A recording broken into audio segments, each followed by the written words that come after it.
Hi guys, PJ here. Today, quick video for you. Basically, I'm popping in a replacement aerial on a certain vehicle. Now, on a lot of older cars, the aerials can degrade if they're on the roof, etc. You know, damp moisture gets in, corrodes all the cable, and your FM signal starts to drop off, which is the case with this little car that I'm working on at the moment. Now, yes, of course, you can replace the roof aerial and all the cabling that runs along the roof and down to the radio, but in some instances, that's too big a job. So, what I'm doing here is fitting a powered internal FM aerial for this particular person who didn't want to go to the trouble or expense of replacing the original roof aerial. This is a lot cheaper.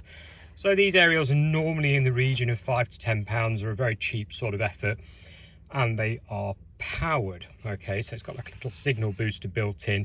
There's a sticky pad on the back of this section, and there's a sticky pad on the end of each of the antenna pieces. Okay, so it tells you what it is there. Look, this one particular one's made by Auto Leads, and it sticks on the windscreen.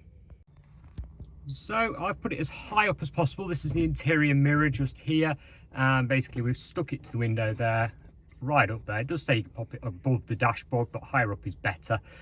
Tape the cabling up, run it under the headlining. So if we come across here, it runs along the headlining down the A-pillar. Okay, so we're down at the bottom of the A-pillar here where we've fed the cabling down, yeah?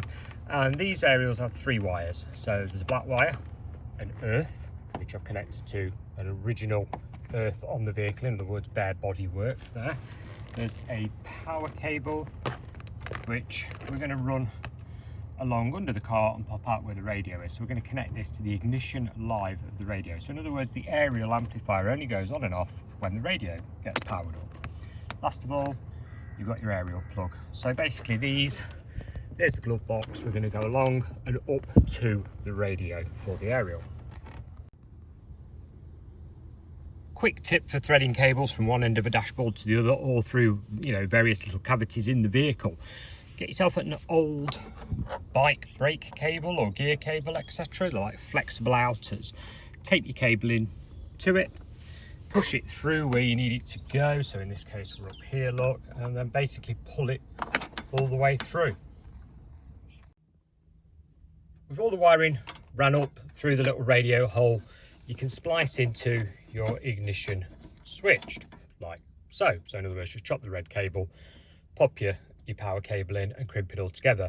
Normally I'd get electrical tape or some heat shrink, you know, loom all this up so it's nice and covered and out of the way. And after that, you're free to pop your radio back in and give it a try. With your aerial cable plugged in, radio popped back in the dashboard, you should be able to auto tune. Now guys, I can't play any music because YouTube will give me a copyright strike, and that's a very bad thing.